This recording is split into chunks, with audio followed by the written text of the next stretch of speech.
मेरा नाम सुमीत है और मैं पंजाब में एक गांव का रहने वाला हूँ। नौकरी की वजह से मैं दिल्ली आ गया और कोई हुनर न होने की वजह से सड़कों पर मारा मारा फिरने लगा था। तभी मेरे एक दोस्त ने मुझ पर रहम खाया और मुझे गाड़ी चलाना सिखा दिया। उसी दोस्त की वजह से मुझे घर में ड्राइवर की नौकरी मिल गई। घर में सिर्फ मालिक, मालकिन और उनकी बेटी थी। जब मेरे दोस्त ने मेरी जिम्मेदारी ली तो मालिक ने मुझे अपनी बेटी का ड्राइवर रख लिया। मालिक की बेटी एक बड़े कॉलेज में पढ़ती थी और मैं उसकी गाड़ी चलाया करता था। रोज सुबह उसे कॉलेज छोड़ता, वापस घर लाता था। अक्सर वो शाम को अपने दोस्तों के वहाँ चली जाती तो उसे ले जाने और लाने का काम मेरा ही रहता था। एक गांव वाला होने की वजह से मैं सबकी बहुत इज्जत करता था। मैंने कभी मालिक की बेटी की तरफ नजर उठाकर भी नहीं देखा था। मालिक की बेटी का नाम सुरुचि था और वह एक हसीन लड़की थी, लेकिन मैं हमेशा ही नजर झुकाकर उससे बात करता। मेरे लिए तो मेरे मालिक और मालकिन एहसानमंद लोग थे जिन्होंने मुझे काम देकर मेरी मुश्किल आसान कर दी थी। मैं मालिक और मालकिन को बहुत ज्यादा सम्मान देता था क्योंकि वह दोनों ही बहुत अच्छे थे। सुरुचि रास्ते पर मुझसे बातें करती और मुझे बहुत सारी बातें बताती, लेकिन मैं सर हिलाने के अलावा कोई जवाब नहीं देता था। वो बहुत तेज थी और हर क्लास में फर्स्ट आती थी। सुरुचि मुंह में सोने का चम्मच लेकर पैदा हुई थी। मालिक फौरन ही उनकी हर बात मान लेता था। सुरुचि ने नई गाड़ी की फरमाइश की तो मालिक ने तुरंत उसे नई गाड़ी खरीद कर दे दी। सुरुचि मुझसे कहने लगी कि देखो, मैंने तुम्हारे लिए नई गाड़ी ली है। उनकी बात सुनकर मैं मुस्कुरा दिया। वो बातों बातों में मुझे हमेशा छेड़ती रहती और हमेशा मेरे साथ बात करने की सोचती, लेकिन मैं हमेशा अपनी हद में ही रहता। सुरुचि जब भी मार्केट जाती थी तो मेरे लिए भी कुछ न कुछ जरूर लेकर आती थी। उसे मालूम था कि मेरी बहन की शादी होने वाली है। वह मेरी बहन के लिए भी कुछ न कुछ खरीद कर दिया करती थी कि ये उसकी शादी के लिए गांव भिजवा दो। मैं उनकी आदत और व्यवहार से बहुत वाकिफ था, लेकिन मुझे क्या पता था कि यही सुरुचि एक दिन मेरे किरदार पर उंगली उठाएगी। छोटी सी उम्र में सुरुचि की मंगनी हो गई थी। सुरुचि गाड़ी में अक्सर ही फोन पर अपने दोस्तों से बातें कर रही होती थी, जिसमें उनके पति का भी कहीं न कहीं नाम आता, लेकिन मैं कभी भी उनकी बात सुनने की कोशिश नहीं करता और अपना ध्यान इधर उधर लगाए रखता था। सर्दियों के दिन थे, तभी मालिक और मालकिन को अचानक विदेश जाना पड़ा क्योंकि मालिक के बड़े भाई जो दुबई में रहते थे, उनकी हालत बहुत ही खराब थी और वह आखिर वक्त में अपने भाई को अपने पास देखना चाहते थे। सुरुचि की एग्जाम सर पर होने की वजह से मजबूरन वह दोनों अपनी इकलौती बेटी को घर पर ही छोड़ दिए। मालिक ने जाते जाते मुझे ये जिम्मेदारी दे दी कि मैं सुरुचि को कॉलेज ले जाने का काम पूरी जिम्मेदारी के साथ करूं और उसका ख्याल रखूं, क्योंकि मुझे मालिक के साथ काम करते हुए 3 साल होने वाले थे। इसीलिए वह लोग मुझ पर बहुत ज्यादा भरोसा करने लगे थे। मालिक को अच्छे से पता था कि मैंने कभी नजर उठाकर भी उनकी बेटी की तरफ ना देखा। मालिक और मालकिन 2 महीने के लिए दुबई चले गए और मैं पूरी ईमानदारी के साथ अपनी जिम्मेदारी निभाने लगा। कुछ ही दिन बाद मेरी छोटी बहन की शादी थी और इसीलिए मुझे बहुत ज्यादा पैसों की जरूरत थी। मैं सुरुचि को कॉलेज छोड़कर पास में ही एक मैकेनिक की दुकान पर चला जाता और वहाँ बैठकर काम सीखता ताकि खाली वक्त में ये काम भी कर सकूं। मालिक के वहाँ से 8 बजे मेरी छुट्टी हो जाया करती थी और मैं चाहता था कि मैं दुकान पर बैठकर काम करूं ताकि जल्द से जल्द मेरे पास इतने पैसे जमा हो जाए कि मैं अपनी बहन की शादी के लिए गांव भिजवा सकूं। जितना दिन मालिक मौजूद नहीं था, मुझे काम से जल्दी फुर्सत मिल जाती थी क्योंकि सुरुचि ज्यादातर घर में ही रहा करती थी। देखते ही देखते 1 महीना गुजर गया और मालिक के बड़े भाई मर गए। उस रात मेरे पास सुरुचि का फोन आया कि उनकी तबीयत ठीक नहीं है और मैं उनके पास आ जाऊं। शायद उन्हें डॉक्टर के पास जाना पड़े। उनकी बात सुनकर मैं परेशान हो गया। रात की इस वक्त मेरा घर के अंदर जाना अच्छा ना था, लेकिन बीमारी की हालत में मैं सुरुचि को अकेला नहीं छोड़ सकता था, जबकि वह अपने बड़े पापा के मौत के गम में थी। पूरी रात मैं उनके साथ ही रहा और उनका ख्याल रखता रहा। वह बुखार में तप रही थी और मैं रात भर उनके पास बैठा रहा। सुबह तक उनकी हालत कुछ बेहतर हुई तो मैं वापस अपने क्वार्टर में चला आया। वक्त तेजी से गुजरता रहा। उस दिन के बाद से सुरुचि की तबीयत ठीक नहीं रहती थी। वह बहुत ही ज्यादा खोई खोई सी रहने लगी। मुझे लगा शायद वह अपने माँ बाप से दूर रहकर परेशान है, लेकिन मुझे क्या खबर थी कि हकीकत क्या है। मालिक ने 1 महीना अपने भाई के बच्चों के पास गुजारा और पूरे 2 महीने के बाद वह दोनों घर वापस आए। मैं उन्हें देखकर बहुत खुश हुआ, लेकिन उस वक्त मेरे कदमों तले से जमीन निकल गई जब मालिक ने पास पड़ा डंडा उठाकर मुझे बुरी तरह पीटना शुरू कर दिया। मुझे गंदी गालियां देते जा रहे थे और मारते जा रहे थे। मुझे समझ नहीं आ रहा था कि मुझसे ऐसी कौन सी गलती हो गई है जो मालिक इतना गुस्सा है। वो मेरी बात सुनने को तैयार नहीं थे। जब मुझे पूरी बात पता चली तो ऐसा लगा जैसे किसी ने मेरे पैरों से जमीन खींच दी है। सुरुचि मुझ पर ये इल्जाम लगाया था कि मैंने उसके साथ जबरदस्ती की है और वह अब पेट से है। और ये बात डर के मारे उन्होंने अपने माँ बाप को फोन पर नहीं बताई कि मैं उन्हें कोई नुकसान न पहुँचा दूं। मैंने हैरानी से सुरुचि को देखा जो झूठ पर झूठ बोले जा रही थी। मैं तो सुरुचि को बहुत ही सीधा साधा और मासूम समझता था, लेकिन उसने तो मेरे ही किरदार पे उंगली उठा दिया। मालिक मेरी कोई बात सुनने को राजी नहीं थे और सुरुचि अपने झूठ से पीछे हटने को तैयार नहीं थी। वह कह रही थी कि जिस रात बड़े पापा मरे थे उस रात उनकी तबीयत ठीक नहीं थी। उन्होंने मुझे कमरे में बुलाया था। उन्हें लगा कि शायद उन्हें डॉक्टर की जरूरत है, लेकिन मैं अस्पताल ले जाने की बजाय उनके साथ गलत काम कर बैठा। मालिक ने पुलिस को बुलाकर मुझे जेल में डलवाने का फैसला किया था, लेकिन सुरुचि ने उन्हें रोक दिया। सुरुचि ने अपने माता पिता से कहा कि ऐसा करने से उनकी इज्जत पर आंच आएगी। सुरुचि के पिता मुझे नौकरी से निकाल चुके थे और मैं बहुत ही ज्यादा परेशान था। मेरे पास करने के लिए कोई काम ना था और इतनी जल्दी जल्दी में मुझे दूसरी नौकरी भी नहीं मिल रही थी, जबकि मेरी बहन की शादी सर पर आ गई थी। मैं मालिक के दिए हुए क्वार्टर में रहता था और अब मेरे पास रहने के लिए भी कोई जगह नहीं थी। इसीलिए मैं मजबूर होकर दोबारा मालिक के घर पर आ गया और उन्हें अपनी बेगुनाही का यकीन दिलाना चाहा। लेकिन मालिक ने मेरे सामने ऐसी शर्त रखी कि मेरे होश उड़ गए। मालिक ने मुझसे कहा कि तुम्हें सुरुचि से कुछ महीने के लिए शादी करना होगी। जब बच्चा पैदा हो जाएगा तो फिर तुम इसे घर छोड़कर चले जाना। हमने बच्चा गिरवाने की बहुत कोशिश की, लेकिन सब डॉक्टरों ने यही कहा है ऐसा करने से सुरुचि की मौत हो सकती है और मैं अपनी इकलौती बेटी को खोना नहीं चाहता।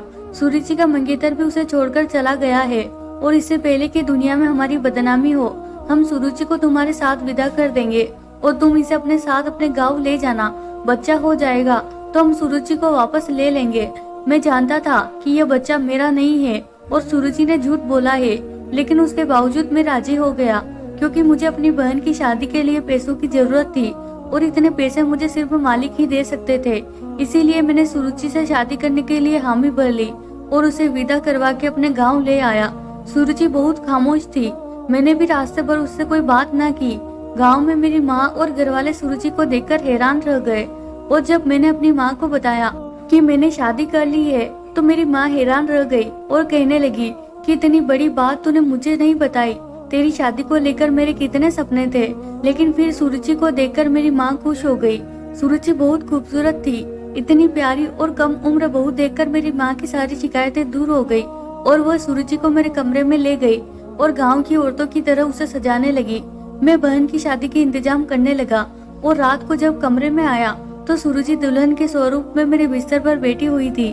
मैं उसे देखते ही रह गया। वह कोई परी की तरह लग रही थी। पहली नजर में ही अपनी बीवी पर दिल हार बैठा था, लेकिन मैं कैसे भूल सकता था कि मेरी इसी बीवी ने मुझे इस तरह बदकिरदार ठहराया है। मैं उसके पास बिस्तर पर आकर बैठा तो वह डर की वजह से कांपने लगी। वह अच्छे से जानती थी कि उसने मुझसे किस तरह शादी की है। मैं उसे कुछ कहता इससे पहले वह खुद ही रोने लगी और मेरे कदमों में बैठ गई। उसके आंसू मेरे दिल पर गिर रहे थे क्योंकि मैंने उसे हमेशा ही बहुत खुश और अच्छा पाया था। सुरुचि रोते हुए मुझसे कहने लगी कि उसने जो इल्जाम मुझ पर लगाया है उसके लिए शर्मिंदा है और उसे अपनी गलती का पूरी तरह एहसास है, लेकिन यह सब कुछ उसने मुझे बदनाम करने के लिए नहीं किया बल्कि बहुत ही मजबूरी में किया है। मैंने गुस्से वाली निगाहों से सुरुचि को देखा और उसे साफ साफ कह दिया कि तुमने कितनी भी मजबूरी में यह सब क्यों न किया हो, लेकिन तुम्हारी इस हरकत से मेरी इज्जत दो कौड़ी की भी ना रही। तुम अपने गुनाहों को मेरे सर पर थोप कर आजाद हो गई हो और मैं बेगुनाह होते हुए भी अपने मालिक की नजरों में गिर गया। मैं चाहकर भी तुम्हें कभी माफ नहीं कर पाऊंगा, लेकिन मैं इतना कमजोर नहीं कि अपनी शादी में आई औरत के साथ कोई ज्यादती करूं। इसीलिए तुम इस कमरे में आसानी से रह सकती हो। तुम्हें किसी भी चीज की कोई तकलीफ नहीं होगी और जब तुम अपने पाप को इस दुनिया में ले आओ तो यहाँ से जाने पर भी आजाद हो। मैं खुद तुम्हें तुम्हारी औलाद के साथ तुम्हारे घर छोड़ आऊंगा। मैं सुरुचि को अपने कदमों से उठाकर बेड पर बिठाते हुए कमरे से बाहर निकलने लगा, लेकिन तभी सुरुचि के लफ्जों ने मेरे कदमों को रोक दिया। वो कहने लगी कि मैंने कोई गुनाह नहीं किया जिसकी वजह से मुझे यहाँ इंतजार करना पड़े। ना ही मैंने आपको आपके मालिक की नजरों में गिराया है, बल्कि आपके मालिक तो आपसे बहुत मोहब्बत करते हैं और वो आप पर सबसे ज्यादा भरोसा करते हैं। इसीलिए आपके मालिक ने अपनी जिंदगी की सबसे कीमती चीज आपको दे दी है और उन्होंने मुझसे कहा है मैं शादी के बाद आपको सारी सच्चाई बता दूं। सुरुचि की बातों ने मुझे हैरान कर दिया। मैं पलटकर सुरुचि का चेहरा देखने लगा जहाँ मासूमियत छाई हुई थी वो उस वक्त एक 18 साल की मासूम सी लड़की थी जो ना जाने किस हालत में थी। सुरुचि कहने लगी कि वह पेट से नहीं है, बल्कि उसके पिता ने मुझे झूठ कहा है। उसके पिता ने यह सब बहुत मजबूरी में किया है, क्योंकि वो अपनी बेटी की जान बचाना चाहते थे। सुरुचि ने मेरे करीब आकर मेरा हाथ अपने हाथों में थाम लिया और मुझे अपने साथ लिए बेड पर बैठ गई। सुरुचि बहुत धीरे आवाज में अपनी सच्चाई बता रही थी और मैं चुपचाप उसकी बातों को सुन रहा था। सुरुचि कहने लगी कि पापा के पुराने दोस्त ने अपने बेटे का रिश्ता बचपन में ही उसके लिए मांगा था। उनके दोस्त और दोस्त की पत्नी बहुत ही अच्छे थे, इसीलिए सुरुचि के पिता ने उसकी मंगनी अपने दोस्त के बेटे से करवा दी। लेकिन वक्त गुजरने के साथ साथ सुरुचि के पिता को अपनी गलती का एहसास हुआ, क्योंकि सुरुचि का मंगेतर दीपक अपने माँ बाप का इकलौता बेटा होने की वजह से बहुत ज्यादा बिगड़ चुका था। उसके पास ना ही पैसे की कमी थी, ना ही कोई रोक टोक करने वाला था। दीपक के माँ बाप कभी भी अपने बेटे को गलत बात पर नहीं रोकते थे। जैसे जैसे दीपक बड़ा होते जा रहा था, वो बिगड़ता जा रहा था। सुरुचि बताने लगी कि जब उसके माँ बाप दुबई गए हुए थे, दीपक ने कई बार उसके साथ बदतमीजी करने की कोशिश की और एक बार तो वह शराब के नशे में घर आया और सुरुचि के साथ जाती करना चाहा, लेकिन उसने खुद को कमरे में बंद करके बचा लिया।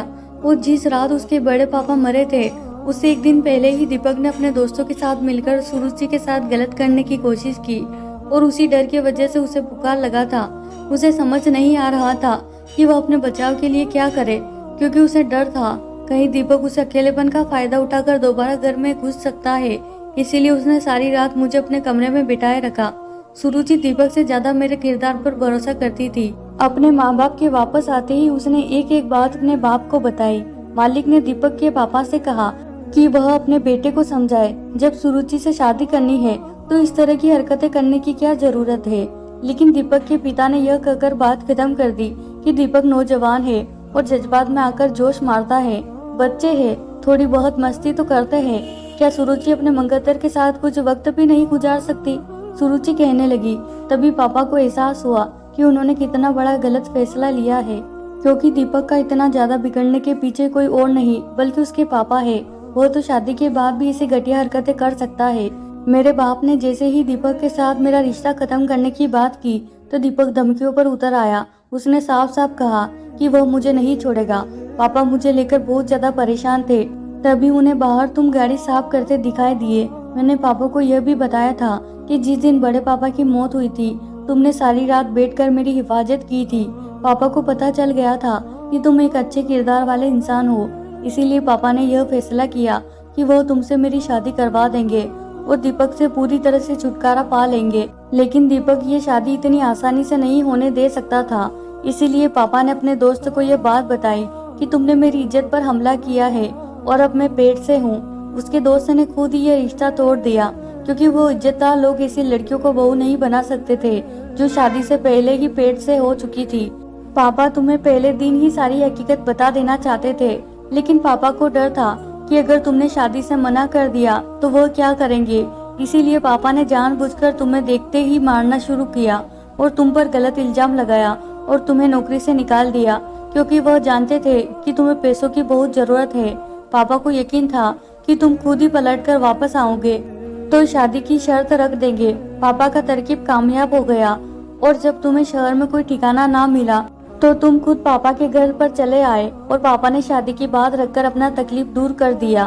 पापा ने मुझे विदा करके इसीलिए तुम्हारे साथ गांव भेज दिया ताकि उनका बेटा हमें कोई नुकसान न पहुंचा सके।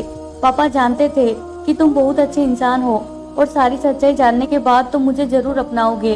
पापा पहले ही दिन से कहते थे कि तुम बिल्कुल भी लालची आदमी नहीं हो, एक अच्छे किरदार के नेक इंसान हो।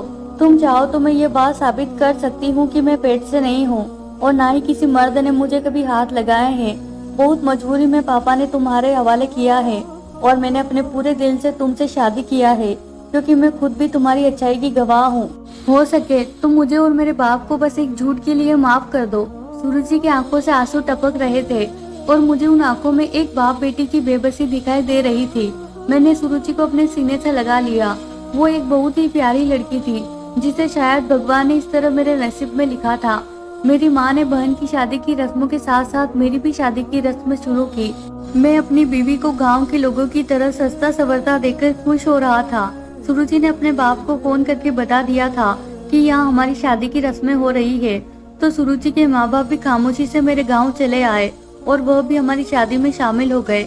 मेरे मालिक ने आते ही हाथ जोड़कर मुझसे अपनी गलती की माफी मांगी, लेकिन मैं तो उन्हें पहले ही माफ कर चुका था। मैं खुद एक बहन का भाई था और मुझे अच्छी तरह पता था कि कोई भी बाप या भाई अपनी बेटी की शादी किसी ऐसे शख्स से नहीं कर सकता जो बदकिरदार और बहुत ही ज्यादा बिगड़ा हुआ हो। ये बात जो मुझे अच्छी तरह समझ आ गई थी कि अपने बच्चों की किस्मत के फैसले उनके बचपन में नहीं करने चाहिए, क्योंकि बड़े होकर वो ना जाने कौन सा रास्ता चुने या फिर उनके दिल में किसी और की मोहब्बत बस जाए। आप इस बात का पता नहीं लगा सकते और आपकी बहन या बेटी इतनी सस्ती नहीं होती कि आप किसी बदकिरदार शख्स के साथ उसकी शादी कर दे, या फिर क्या पता उसके दिल में किसी और की तस्वीर हो। प्यारे दोस्तों, वीडियो पसंद आए तो वीडियो को जरूर लाइक कीजिए और चैनल को सब्सक्राइब करना बिल्कुल ना भूलें। धन्यवाद दोस्तों।